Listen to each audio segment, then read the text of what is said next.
Hey everyone, welcome back to another episode of Boots and Back Roads. Today is a very exciting day because it's finally 70 degrees in Maine and the 10-day forecast looks good, so it is time to de-winterize.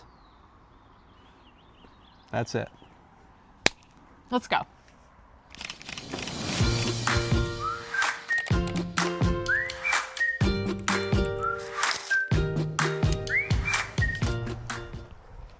Step one, cleaning out the van.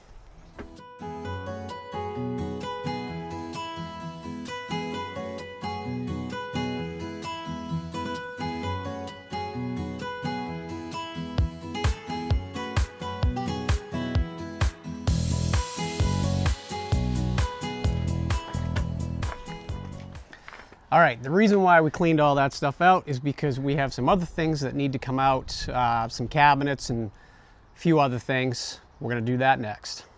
So one thing I wanted to just mention, all the screws that they put in these vans, Thor at least, I don't know about the other brands, but they look like a Phillips head, but they're actually a square head. So this will get a much better bite on those screws. You can use a Phillips, but Phillips has a tendency to strip on those screws. Square head will get the job done. So I am going to switch out. Now we're ready. All right, first thing I'm gonna do, I'm gonna remove our cover because we're gonna be using the sink. First panel, easy one, boiler room access. Then I'm gonna take this one off. Behind this panel,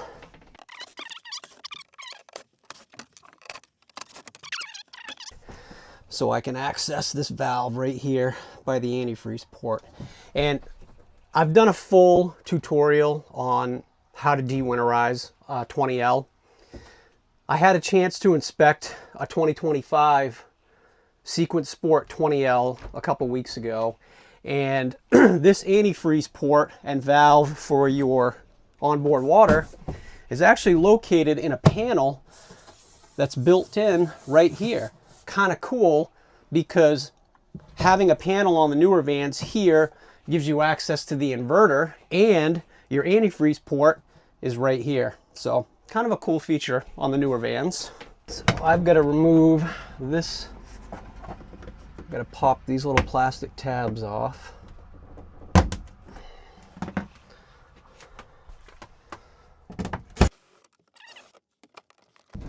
And this is just going to provide me access to the plumbing for the sink and the toilet and the shower head. I have to remove this. These little tabs right here that you have to press. This one you press up, and the one on this side you press down, and that unlocks it. You think, I can't get this drawer out because it's hitting my toilet. Just slide those in by hand. I want access to the rear spray port that is located right in the back of that cabinet. Great spot for it.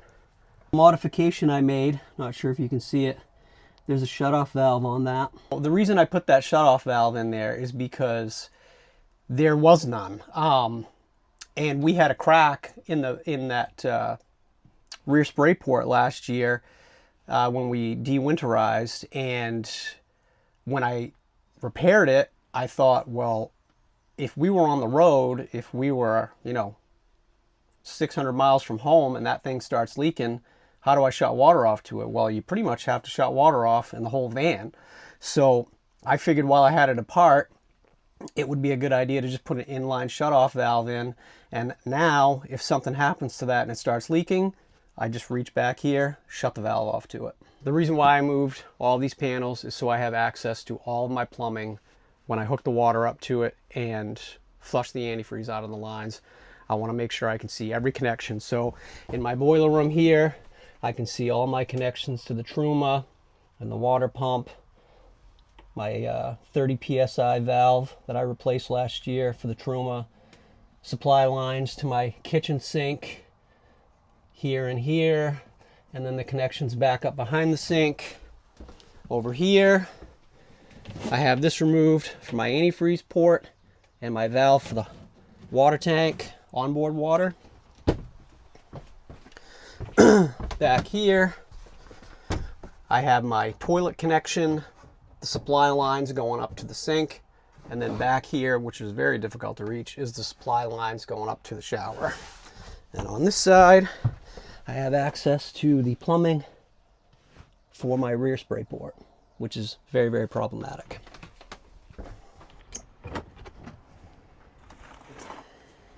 Got my hose out. I gotta get this thing ready so I can hook it up to the van. Got all these fancy stuff. This is my 30 PSI regulator that I actually use this on the Sandy flush port because I've broken the backflow preventer that's on that port. And I think it was because I didn't use one of these. So when we dump, I actually use that on the Sandy flush port. I'll show you. So when we dump, I always use a Sandy flush, and this is a 30 PSI brass regulator that I just screw onto this, and then I can screw my hose into that. And now I know that I got regulated water going into that system because there's no regulator on that. So I took the factory water filter out of this van the first year we used it. When I opened it, it didn't even have a filter in it, and it's completely in the way, and I wanted to make more room in my boiler room to access my plumbing. So I took that out, and I've been using the Clear 2.0 1 micron, and I mean, you can get them at Walmart, Amazon. This is not a paid sponsorship. No, no, we don't get paid for anything. No free vans, no free stuff. We're just like all you guys. So I have to screw this into this is my 30 PSI regulator for my water hose. 90-degree elbow, goes into the side of the van, pretty slick. And then this is gonna go on the other end. I gotta grab some Teflon tape and wrenches, get that hooked up.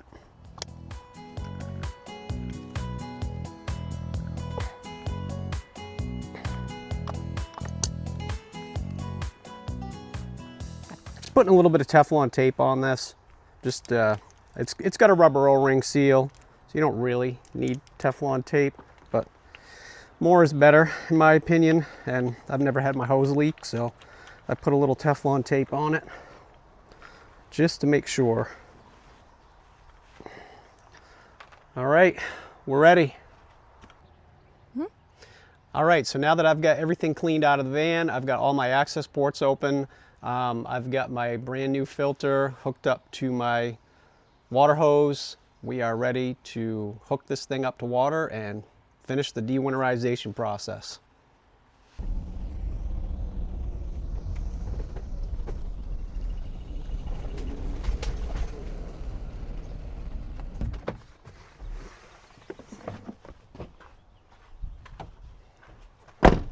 Before I hook the water hose up to the van, I'm just going to flush that brand new filter out. I run the filter in this direction. I hook the filter up to the pedestal or wherever we're camping, and the 90-degree elbow with the 30 PSI regulator goes into the van. So I'm just going to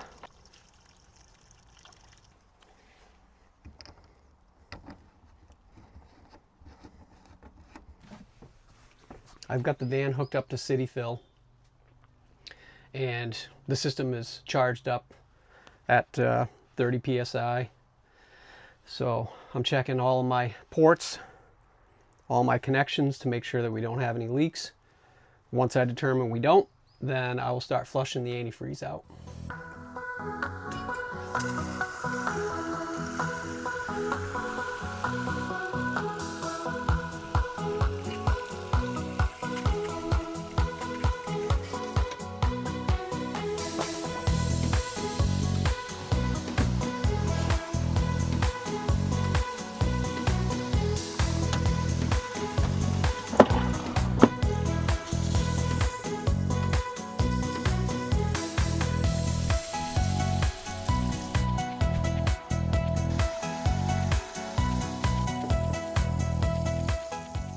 second round, I'm gonna go open the low point drains and let those blow out a little bit.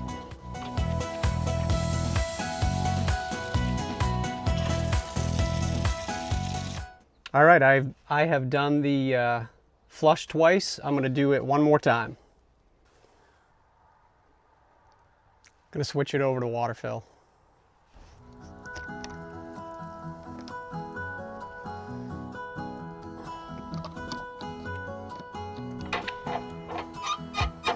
All right, so I am now filling up my onboard water tank, and I'm gonna use the water from this to purge the lines another 2 or 3 times.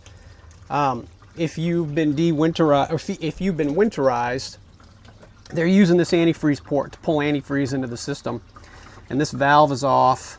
That is how the van gets water from your tank. So if that valve is closed and you've got a full tank of water and you turn your water pump on, you're not going to get any water. So after I get this tank filled up, I'm going to have to undo this valve. I'm going to do it right now because it doesn't really matter. Now I can pull water from my onboard water tank.